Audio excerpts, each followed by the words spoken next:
ఏమడతాడు?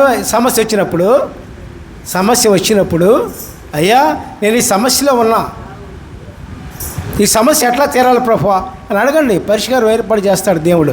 Hallelujah, praise the lord. సరే, మారా నీళ్లు చేదు నీరు తీపుగా మార్చబడినప్పుడు మళ్ళా ప్రయాణం సాగిస్తూ ఉంటారు వీళ్ళు. ఎవరు? ఇజ్రాయేలీలు.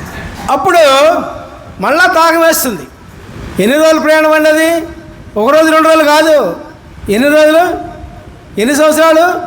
40 సంవత్సరాలు ప్రయాణం వాళ్ళది అరణ్యంలో. చేదు నీరు తీపుగా మార్చబడిన తర్వాత నీళ్లు త్రాగి మళ్ళీ బయలుదేరతారు. మళ్ళీ కొంత దూరం వెళ్ళిన తర్వాత మళ్ళీ దాహం వేస్తుంది. అప్పుడు మళ్ళీ ప్రజలందరూ అరుస్తారు, మోషే మీద తిరగబడతారు, ఎన్నెన్నో చేస్తారు. మోషే ఏం చేస్తాడంటే మళ్ళీ దేవుడు ప్రార్థిస్తూ ఉంటాడు. మోషే దేవునితో సహవాసం కదండి. మోషేని దేవుడు పిలుచుకున్నాడు. ఒక గొప్ప రాజరికం నుంచి దేవుడు పిలవగానే వచ్చేసాడంతే. రాజరికాన్ని వదిలేశాడు, ధనధనాన్ని వదిలేశాడు, సౌభాగ్యాన్ని వదిలేశాడు, వచ్చాడు పిల్లారా. దేవునికి స్తోత్రం. ఈ ధనధాన్యాల కంటే, రాజరికం కంటే, గొప్ప స్థితి కంటే, ఉన్నతమైన స్థితి కంటే నాకు యేసయ్య కావాలి అని ముందుకు వచ్చాడు. హల్లెలూయా. అది జీవితం అంటే. ఆ విధమైన మనసు మనకు ఉండాలి. ఈ లోకంలో ఈ వస్తువులు బట్టి వీటిని బట్టి ఏలాడకూడదు మనం. ఈ మనతో రావు. దేవుణ్ణి పట్టుకుని ఏలాడితే నీకేం కావాలని సమృద్ధిగా దేవుడు ఇవ్వడానికి సిద్ధంగా ఉన్నాడు పిల్లారా. అర్థమైందా? వాళ్ళు చేతులు పోగెత్తండి. హల్లెలూయా.